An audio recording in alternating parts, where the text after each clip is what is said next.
Baik, selamat pagi buat kita semua dan buat Ibu selaku Ibu dosen pengampu. Di sini saya akan mempresentasikan soal UAS teori dan soal praktikum. Sebelumnya, perkenalkan nama saya Ezra Yunir Sibarane dengan NIM 114210013.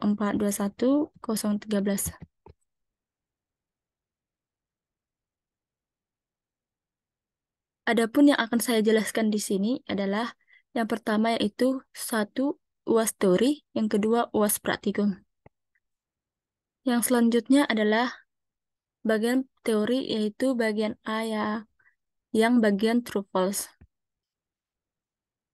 Yang pertama adalah H0 pada pengujian hipotesis diterima jika p-value lebih kecil dari tingkat kesalahan atau alpha yang dimana jawabannya adalah salah karena H0 pada pengujian hipotesis diterima jika p-value lebih besar dari tingkat kesalahan, bukan lebih kecil. Selanjutnya adalah nomor 2, yaitu uji variansi ragam satu populasi menggunakan distribusi chi-square atau X pangkat 2. Maka jawabannya adalah benar. Yang ketiga adalah cluster cluster sampling adalah rancangan non-probability sampling yang dimana jawabannya adalah salah.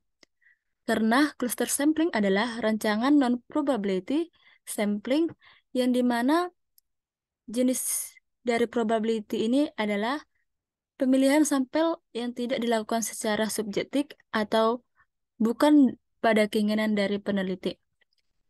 Yang selanjutnya adalah nomor 4, sumber keragaman one way ANOVA dibagi menjadi perlakuan, galak, dan total.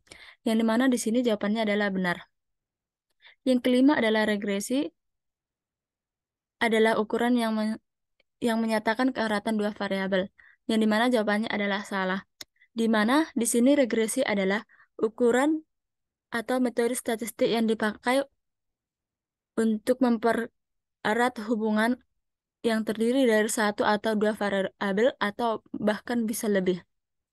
Selanjutnya, saya akan menjelaskan bagian B dari ujian teori.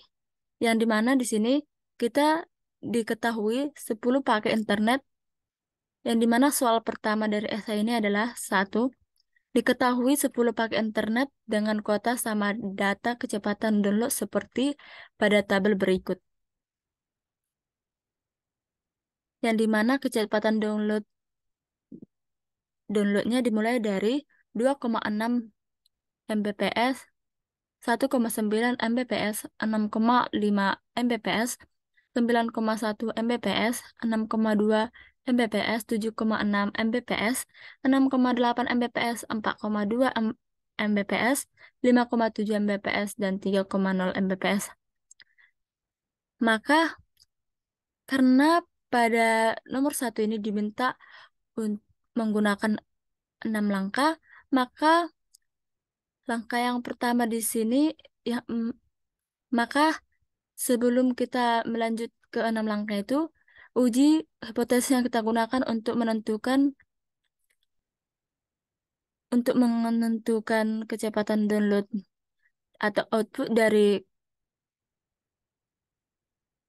kecepatan download ini, maka uji hipotesis yang kita gunakan ada uji T. Yang kedua, yang selanjutnya untuk melakukan langkah ke untuk untuk selanjutnya kita akan melakukan langkah 6. Langkah yang pertama kita menentukan H0-nya dan H1-nya.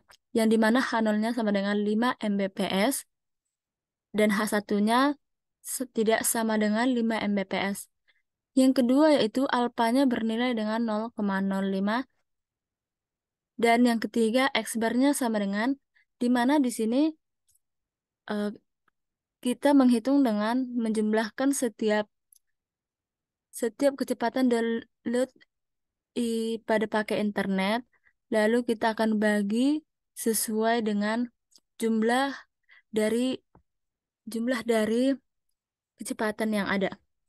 Yang pertama untuk menghitungnya adalah X bar sama dengan 2,6 ditambah 1,9 ditambah 6,5 ditambah 9,1 ditambah 6,2 ditambah 7,6 ditambah 6,8 ditambah 4,2 ditambah 5,7 ditambah 3,0 dibagi dengan 10, yang dimana 10 adalah jumlah data kecepatan download. Maka X bar-nya atau rataannya yang dihasilkan adalah 5,36 Mbps. Selanjutnya adalah S, yang dimana adalah untuk mencari S ini kita menggunakan rumus akar sigma X dikurang X bar pangkat 2 N dikurang 1, yang dimana N-nya sama dengan 10 atau sama dengan jumlah data, dan X bar-nya sama dengan 5,36 Mbps sesuai dengan hasil yang telah kita dapat. Maka kita masukkan ke rumus yang dimana X bar, yang dimana sigma X kurang X bar pangkat 2 sama dengan 2,6 dikurang 5,36 kuadrat ditambah 1,9 dikurang 5,36 kuadrat ditambah 6,5 dikurang 5,36 kuadrat ditambah 9,1 dikurang 5,36 kuadrat ditambah 6,2 dikurang 5,36 kuadrat ditambah dengan 7,6 dikurang 5,36 kuadrat ditambah 6,8 kurang 5,36 kuadrat ditambah 4,2 kurang 5,36 kuadrat ditambah 5,7 dikurang 5,36 kuadrat dan ditambahkan 3 dikurang 5,36 kuadrat. Maka hasilnya adalah 50,0032. Sehingga S sama dengan 40,0032 dibagi N kurang 1 atau dibagi 10 dikurang 1 sama dengan 2,008 Mbps. Yang selanjutnya adalah langkah kelima, yaitu kita diminta untuk mencari t-testnya, yang dimana rumusnya adalah X bar dikurang N per S per akar N, yang dimana 5,36 kurang 5 per 2,108 per akar 10, yang dimana hasilnya adalah 0,36 per 1,329 dan hasil akhirnya adalah 0,271. Dan untuk langkah yang keenam yaitu uji dua sisi, yang dimana rumusnya adalah alfa dibagi 2 sama dengan 0,5 bagi 2 sama dengan 0,025. Maka data yang diterima 10 kurang 1 sama dengan 9 dan nilai t-tabelnya 2,262. Maka kesimpulannya dapat kita ambil yaitu H0 diterima dan uji T-nya lebih kecil dari t-table. Selanjutnya adalah nomor 2, yang dimana pada soal nomor 2 kita diketahui ragam populasi IPK S1 Informatika sama dengan 0,81 dan ragam populasi IPK Sarjana terapan TRPL 0,64 dan rata-rata IPK 25 orang Informatika 3,1 dan rata-rata IPK 16 orang TRPL sama dengan 3,2. Ragam sampel dari Informatika sama dengan 0,9 dan ragam sampel TRPL adalah 0,6. Di sana dapat kita ketahui bahwa tabel F sama dengan 0,05 dengan V1 sama dengan 15, V2 sama dengan 24. Di sini kita diminta untuk menghitung dengan hipotesis 6 langkah. Apakah variansi IPK mahasiswa IF beda dengan ragam IPK TRPL? Maka untuk mengetahuinya kita menggunakan hipotesis 6 langkah, yang dimana langkah pertama yaitu kita mencari nilai dari H0 dan H1-nya. Yang dimana hipotesis H0-nya sama dengan ragam IPK sama dengan ragam ragam IPK IF sama dengan ragam IPK TRPL. Dan nilai H1-nya ragam IPK IF tidak sama dengan ragam IPK TRPL.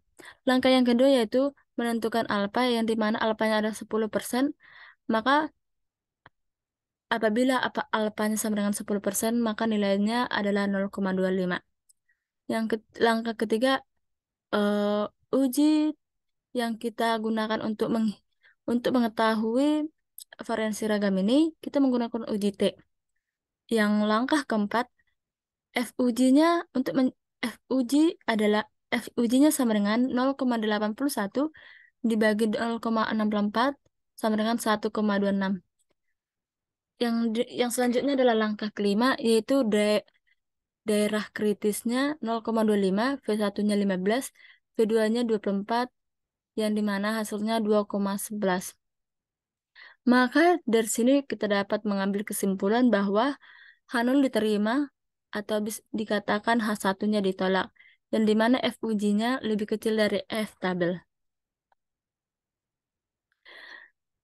Selanjutnya adalah bagian B, pengujian hipotesis 6 langkah rata-rata IPK mahasiswa. Yaitu langkah yang pertama hipotesis, yaitu H0 sama dengan rata-rata IPK IF sama dengan rata-rata IPK terpel. Dan H1-nya rata-rata IPK IF tidak sama dengan rata-rata terpel. Langkah kedua adalah alpha, yang dimana alpanya adalah 5%. Yang ketiga menggunakan uji yang digunakan pada hipotesis ini adalah menggunakan uji FUJ. FUJ sama dengan yang langkah keempat adalah FUJ sama dengan 0,9 dibagi 0,6 sama hasilnya yaitu 1,5.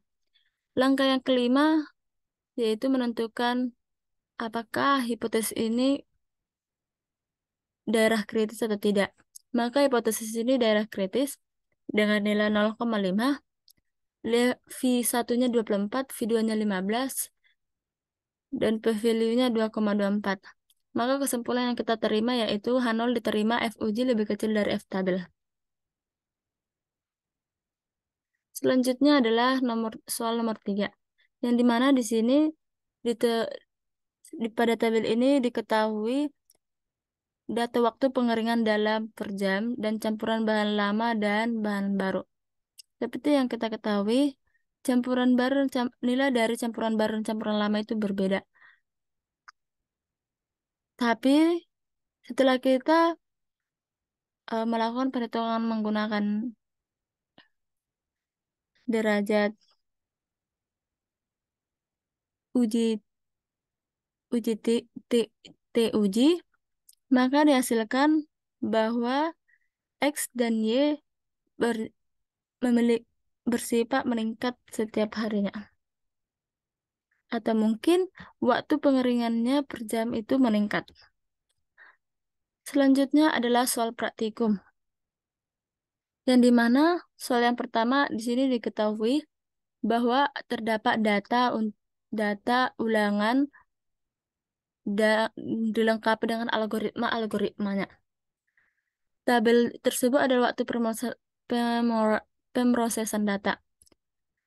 Nah, yang pertama kita diminta memasukkan data tersebut pada R agar mengeluarkan output ANOVA, dan kita diminta menjelaskan hipotesisnya. Untuk memasukkan data, kita memasukkannya melalui file, lalu import data Excel agar data dapat dibaca oleh R, agar dibaca aplikasi. Maka setelah data dimasukkan, maka data yang ditampilkan adalah pada berikut, yaitu data waktu dan algoritma, yang dimana waktunya 2, algoritmanya A, dan selanjutnya sampai ke bawah. Maka hipotesis yang diterima, kesimpulan dari hipotesisnya adalah H0, yaitu dimana ketika algoritma mempengaruhi waktu pemrosesan data. Dan H1-nya adalah minimal 1 algoritma mempengaruhi waktu pemrosesan data. Selanjutnya adalah kita diminta tuliskan kesimpulan dari tabel ANOVA dengan mengetikkan kode di bawah ini. Yang dimana kode tersebut adalah data UAS sama dengan AOVA, AOV, yang dimana waktu mendekati algoritma dan data sama dengan data UAS yang pertama. Maka kode selanjutnya adalah summary data UAS, yang dimana kode ini bermaksud untuk untuk menjalankan kode yang di atas, maka hasil yang didapat adalah sebagai berikut, yang dimana rata-ratanya 1,35 dengan value-nya 2,24,2. Dan pada uji F ANOVA ini, kita dapat lihat bahwa DFJKK, DFJKK sama dengan 2 dan DFJKG sama dengan 9. Dan nilai rata-ratanya seperti yang kita ketahui 32,52 pada algoritma dan residualnya 1,35. Dan F hitung sebesar 24,02. Untuk melihat hasil kesimpulan nilai p-value-nya, yaitu p-value-nya lebih kecil dari nilai alfa sehingga data ini menolak H0 dan terdapat minimal satu algoritma mempengaruhi waktu pemrosesan atau menerima H1. Selanjutnya adalah bagian B. Keluarkan output uji Bartlett dan hipotesis apa yang diterima. Untuk hipotesis yang diterima adalah H0 sama dengan ragam algoritmanya adalah bersifat homogen antara algoritma A, algoritma B, dan algoritma C. Untuk nilai H1-nya adalah ragam algoritma adalah heterogen antara algoritma A, algoritma B, dan algoritma C. Nah, untuk mengeluarkan output uji Bartlett-nya, maka kita mengetikkan kode yang di bawah, yaitu bartlett.test, yang dimana waktu mendekati algoritma dan data sama dengan data UAS. Maka output uji Bartlett akan ditampilkan dengan Bartlett K-square-nya sama dengan 0,53241 dengan DF-nya sama dengan 2 dan p-value-nya sama dengan 0,7663, dan kita dapat mengambil kesimpulan bahwa permasalahan dalam ragam data ini adalah homogen yang dikarenakan nilai p-value-nya sama dengan 0,7663, yang dimana nilai p-value-nya ini lebih besar dari nilai alfa yaitu 0,05 sehingga menerima H0 atau menolak H1. Selanjutnya adalah soal yang ketiga, yaitu keluarkan output uji kenormalan data dan hipotesis apa yang diterima. Maka untuk mengetahui uji kenormalan data, maka kita menggunakan metode uji Anderson sebagai kenormalan datanya. Maka untuk hipotesis yang diterima yaitu di mana H0 sama dengan data mengikuti distribusi normal dan H1-nya data tidak mengikuti distribusi normal. Untuk mengetahui output dari uji kenormalan data, maka kita akan mengetikkan kode add.test yang dimana data UAS per waktu. Maka data UAS p-value-nya adalah 0,658 dan kita dapat mengambil kesimpulan bahwa permasalahan dari data ini mengikuti distribusi normal yang dikarenakan nilai p-value-nya 0,658 lebih besar dari nilai alfa 0,05 sehingga menerima H0 dan menolak H1. Sekian dari presentasi saya. Atas perhatiannya saya ucapkan terima kasih. Apabila ada kesalahan kata, saya mohon maaf. Terima kasih.